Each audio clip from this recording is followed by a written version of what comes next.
And suddenly, here I am. A virus pandemic changed the game plan for everything, including this show. We've got schools, but no sports. My choice was to reach out to someone making the decisions and others impacted by those decisions. And fortunately, in the middle of an unprecedented and crazy weekend, people were willing to share, including the commissioner for the Colorado High Schools Activities Association, Rhonda Blanford-Green. You're not only a commissioner, but you're a human being too. Yes. What is the impact that you had to deliver to our basketball tournaments and all those involved? Our focus is on kids, but that tournament means so much more to so many people. We have workers that have been there every single year for 35 years, and they do that for a CHSAA shirt and a hot dog. And so that decision, although the focus is on kids, it has a residual effect to other people that are invested and committed to putting on the best weekend, even last weekend. So it hits you because you know what that experience is, but it also hits you because you're the one that has to make that final decision. We were very deep into the tournament. We had teams and players that were very close to doing some very memorable things, but yet they're all on your side in making this decision. Why do you think that is? I think that everybody knew that we would advocate for this tournament.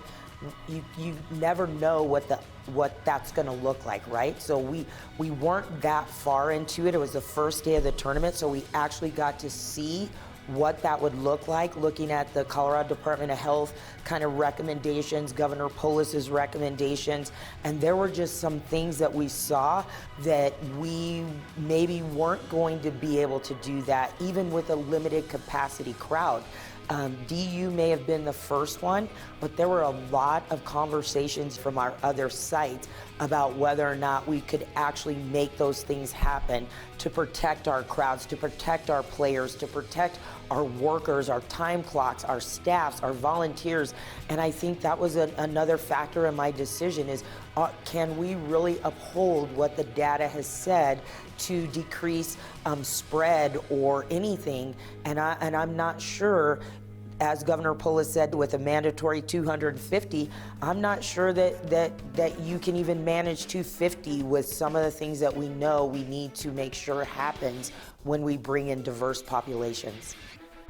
More with Rhonda later about spring sports after relevant perspectives about the abrupt end to basketball. Beginning with Michael Rogers, head coach of the Grandview men's hoop squad, who made their second Final Four in 3 years. How did you and your guys learn about what was going to happen with the cancellations? I was texting back and forth with my athletic director, just wondering if it was going to happen. I just had doubts about it, and then once we started texting, tweet came across from CHSAA saying everything was canceled.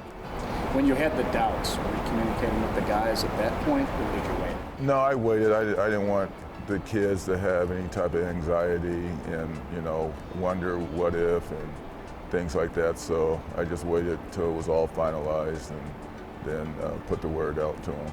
Once you put the word out with your players, what were the emotions?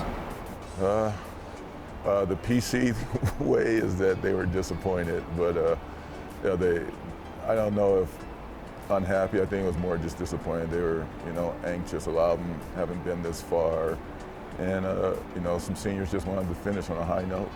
What were the elements of what they missed out on with all the cancellations?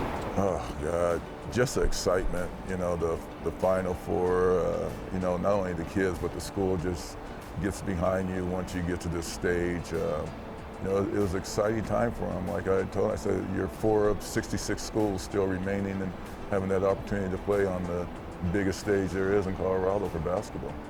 Are there any lessons that you share?